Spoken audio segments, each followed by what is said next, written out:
विश्वविख्यात ज्ञान और मोक्ष के पवित्र नगरी गया जी के हम प्रणाम करही।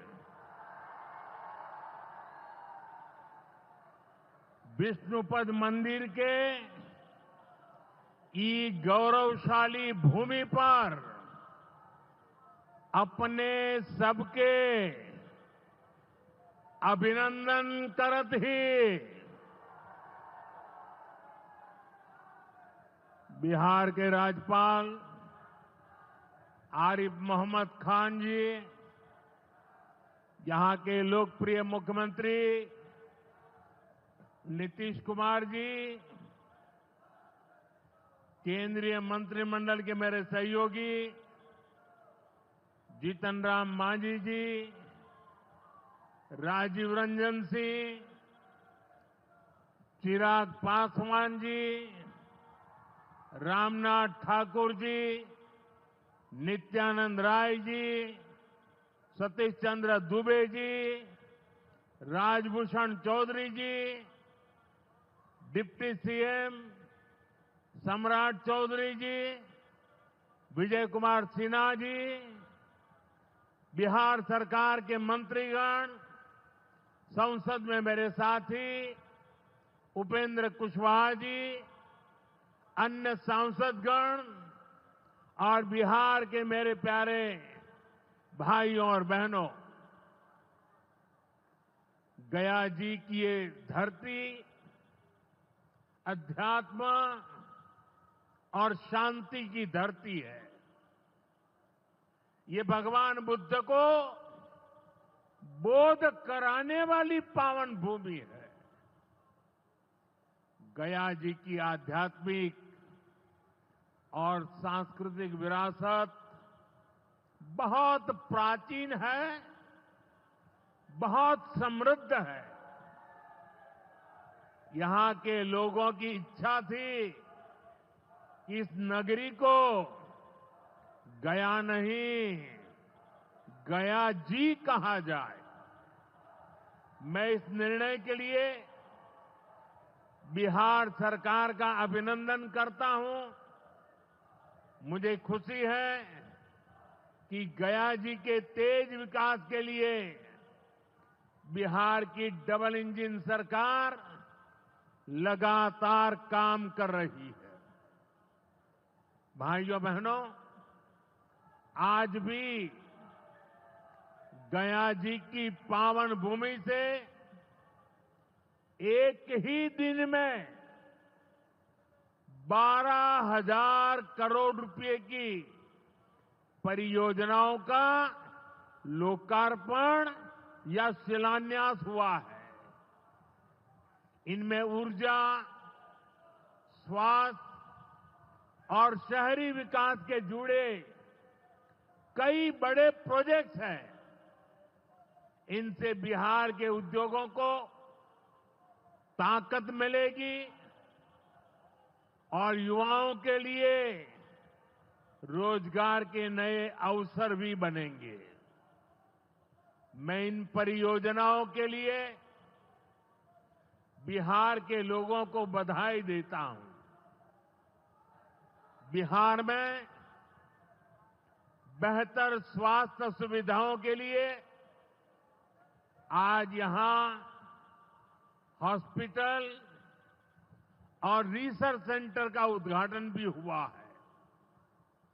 अब बिहार के लोगों को कैंसर के इलाज के लिए एक और सुविधा मिल गई है।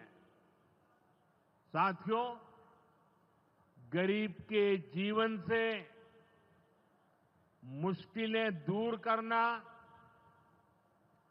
महिलाओं के जीवन को आसान बनाना मुझे जनता जनार्दन का सेवक बनकर यही काम करने में सबसे ज्यादा खुशहाली होती है। जैसे गरीब को पक्का घर देना, साथियों, मेरा एक बड़ा संकल्प है। जब तक हर जरूरतमंद को पक्का घर नहीं मिल जाता, मोदी चैन से नहीं बैठेगा।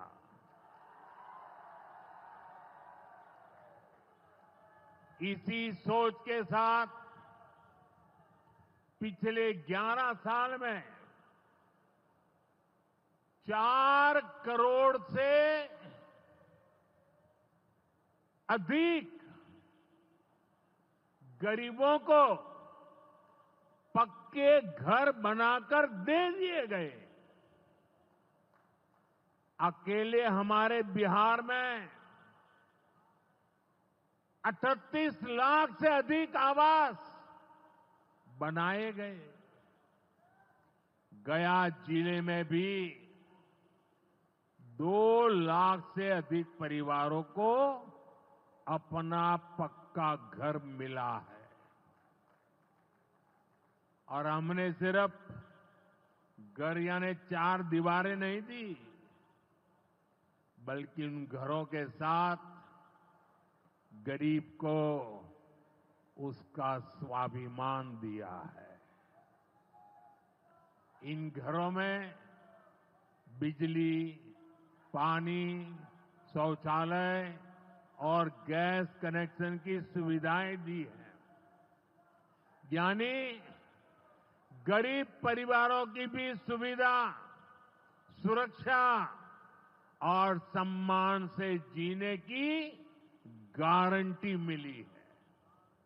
साथियों, आज इसी सिलसिले को आगे बढ़ाते हुए बिहार के मगध क्षेत्र के 16,000 से ज्यादा परिवारों को अपना पक्का घर दिया है।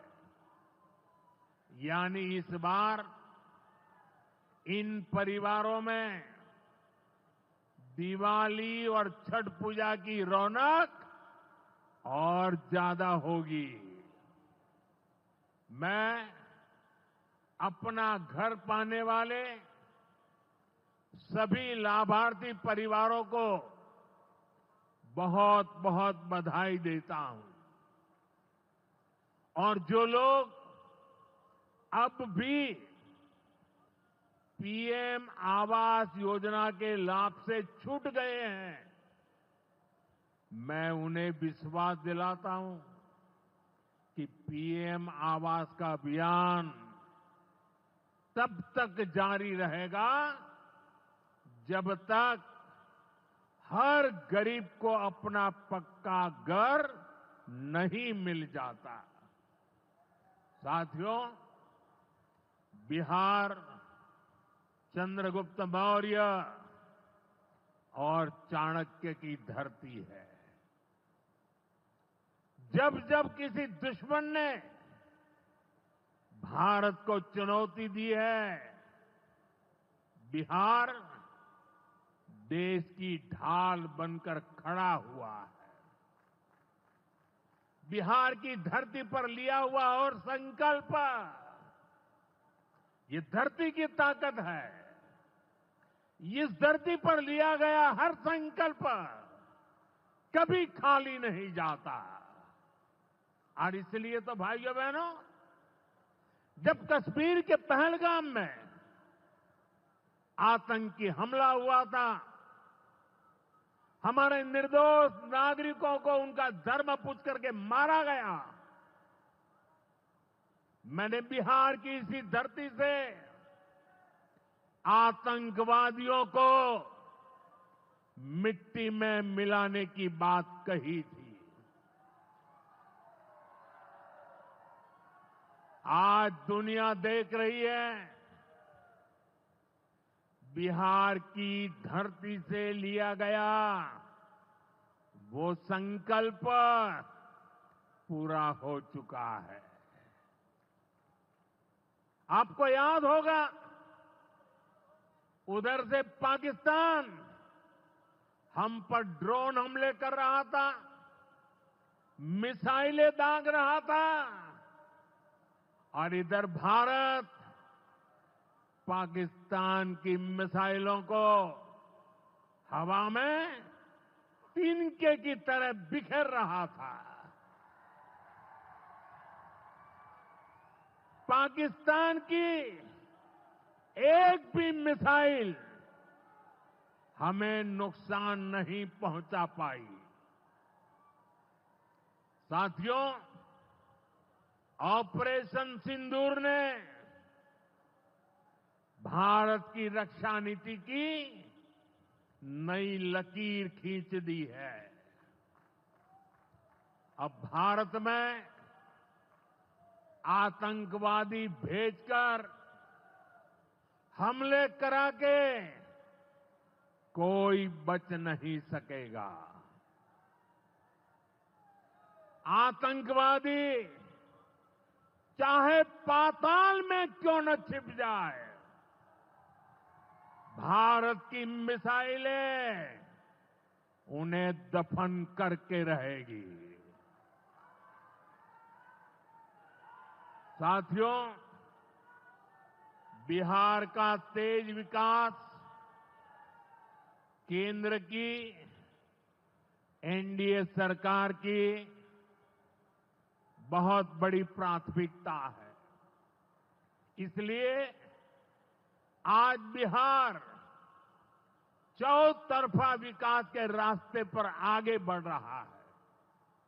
बीते वर्षों में पुरानी समस्याओं के समाधान तलाशे गए हैं और नई प्रगति के रास्ते भी बनाए गए हैं। आप याद करिए, लालटेन राज में यहां कैसी दुर्दशा थी। लालटेन राज में एक क्षेत्र लाल आतंक से जकड़ा हुआ था। माओवादियों की वजह से शाम के बाद कहीं आना जाना मुश्किल था। गया जी जैसे शहर लालटेन राज में अंधेरे में डूबे रहते थे। हजारों गांव ऐसे थे जहां बिजली के खंभे तक नहीं पहुंचे थे। लालटेन वालों ने पूरे बिहार के भविष्य को अंधेरे में धकेल दिया था। न शिक्षा थी, न रोजगार था। बिहार की कितनी पीढ़ियों को इन लोगों ने बिहार से पलायन के लिए मजबूर कर दिया था।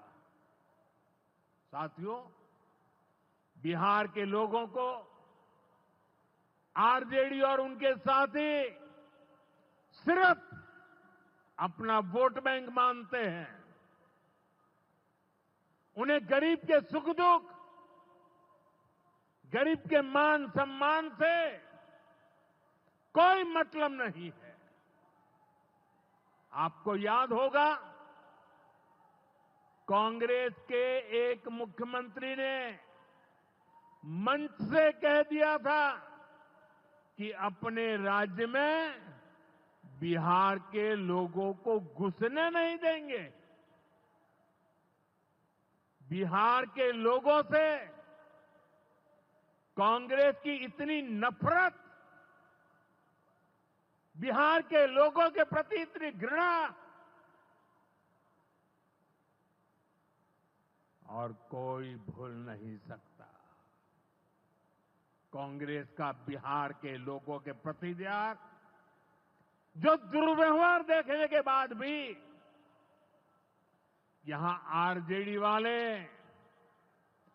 गहरी नींद में सोए पड़े थे।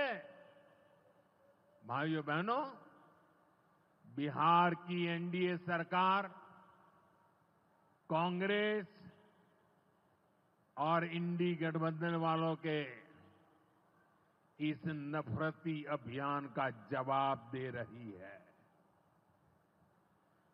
बिहार के बेटे बेटी को यहीं पर रोजगार मिले, सम्मान की जिंदगी मिले, मां बाप की वो देखभाल कर सके, इसी सोच के साथ हम काम कर रहे हैं। अब बिहार में बड़े बड़े प्रोजेक्ट बन रहे हैं।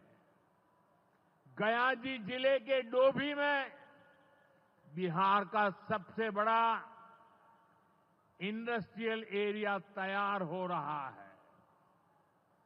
गयाजी में एक टेक्नोलॉजी सेंटर की स्थापना भी की जा रही है। आज ही यहां बक्सर थर्मल प्लांट का, पावर प्लांट का शुभारंभ भी हुआ है।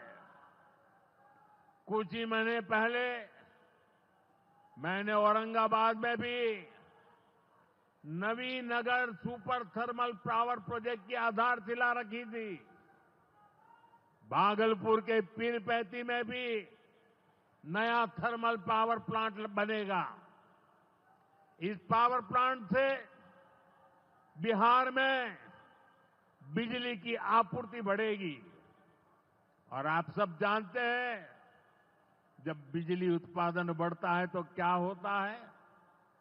घरों में बिजली की सप्लाई बढ़ती है और उद्योगों को भी ज्यादा से ज्यादा बिजली मिलती है और इससे भी रोजगार के नए मौके बनते हैं। साथियों, बिहार के युवाओं को पक्की सरकारी नौकरी देने के लिए नीतीश जी ने बड़ा अभियान चलाया हुआ है। ये नीतीश जी हैं, तभी यहां शिक्षकों की भर्ती भी पूरी पारदर्शिता से हुई। साथियों, यहां के नौजवानों को ज्यादा से ज्यादा संख्या में बिहार में ही रोजगार मिले, उन्हें नौकरी के लिए पलायन न करना पड़े, इसमें केंद्र सरकार की एक नई योजना से भी बहुत बड़ी मदद मिलने वाली है। अभी पिछले सप्ताह इस 15 अगस्त से ही देश भर में प्रधानमंत्री विकसित भारत रोजगार योजना लागू हुई है।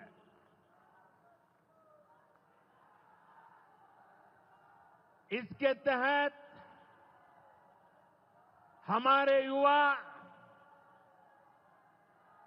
जब निजी क्षेत्र में पहली नौकरी करेंगे तो केंद्र सरकार उन्हें अपने पास से 15,000 रुपये देगी।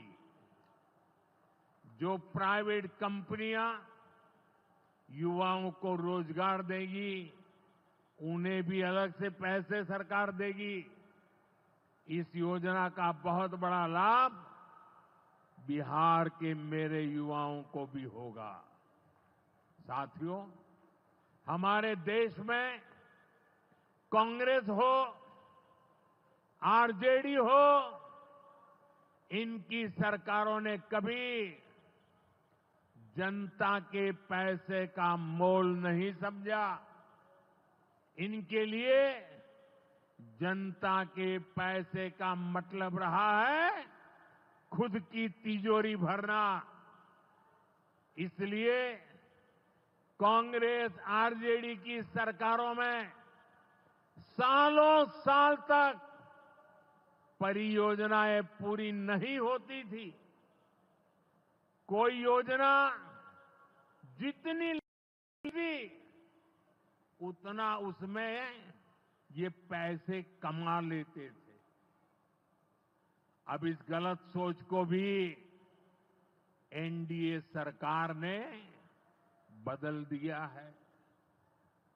अब शिलान्यास के बाद कोशिश होती है जल्द से जल्द समय सीमा में उस काम को पूरा करने के लिए सफल प्रयास किया जाए।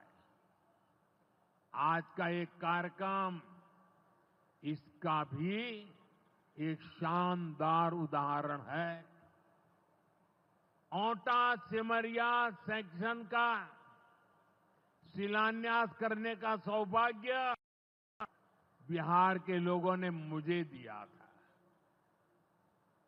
और आप लोगों की कृपा देखिए, आप लोगों का प्रेम देखिए कि जिस ब्रिज का शिलान्यास आपने मुझे करने के लिए कहा, आज इसका लोकार्पण करने का अवसर भी आपने मुझे दिया है। ये पुल सिर्फ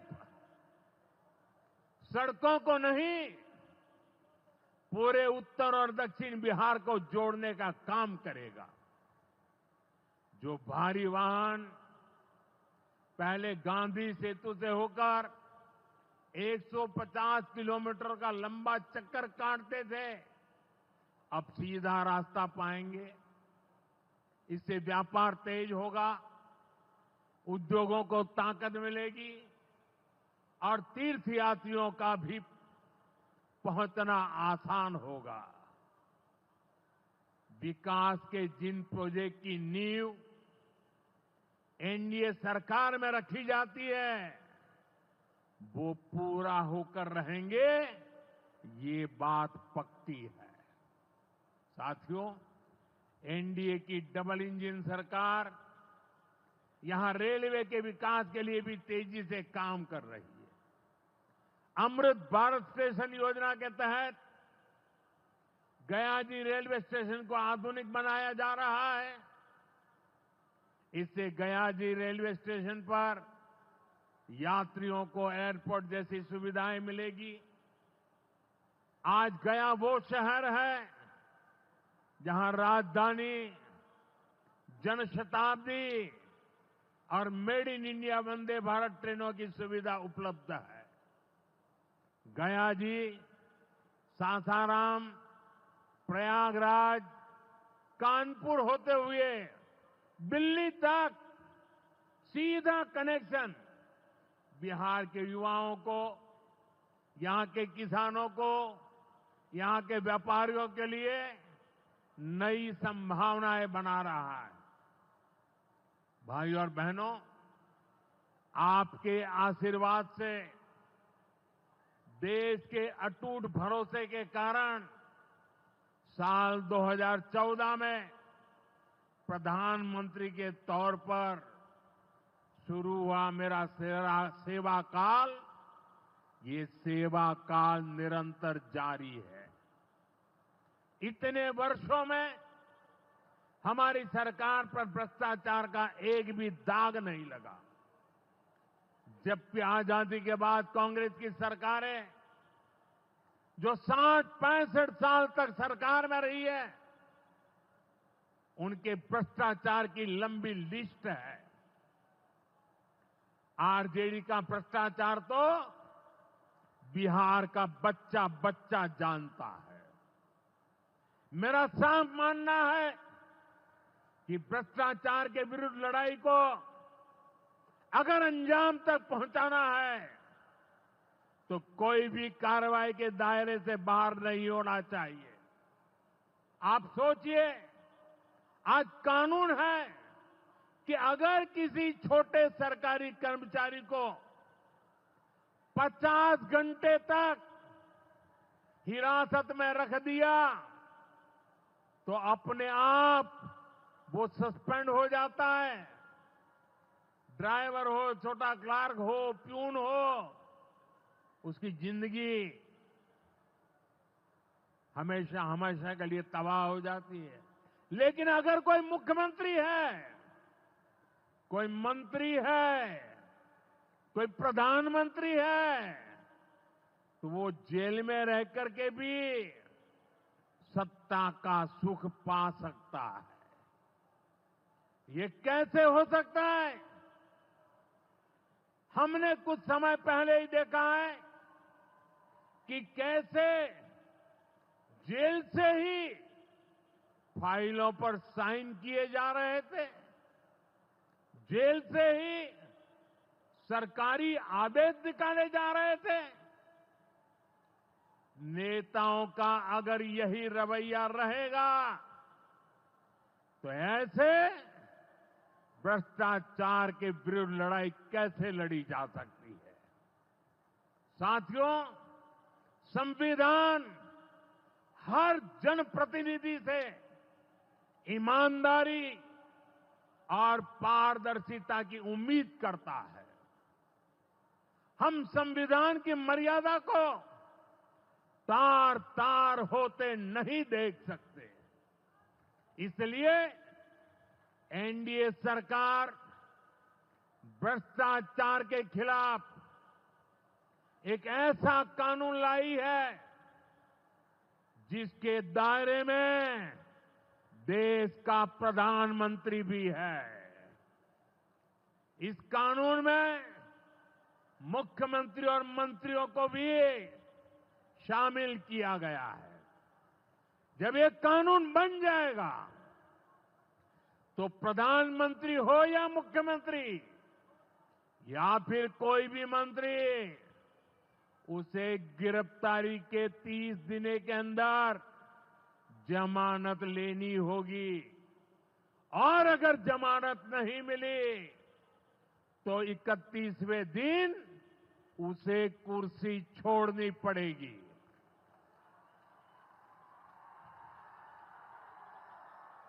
आप कहिए भाइयों, जो जेल जाए उसने कुर्सी छोड़नी चाहिए कि नहीं छोड़नी चाहिए?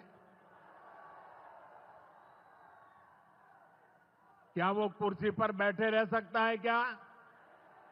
क्या वो सरकारी फाइलों पे साइन कर सकता है क्या? क्या जेल में से कोई सरकार चला सकता है क्या? और इसलिए ऐसा सख्त कानून बनाने की तरफ हम आगे बढ़ रहे हैं।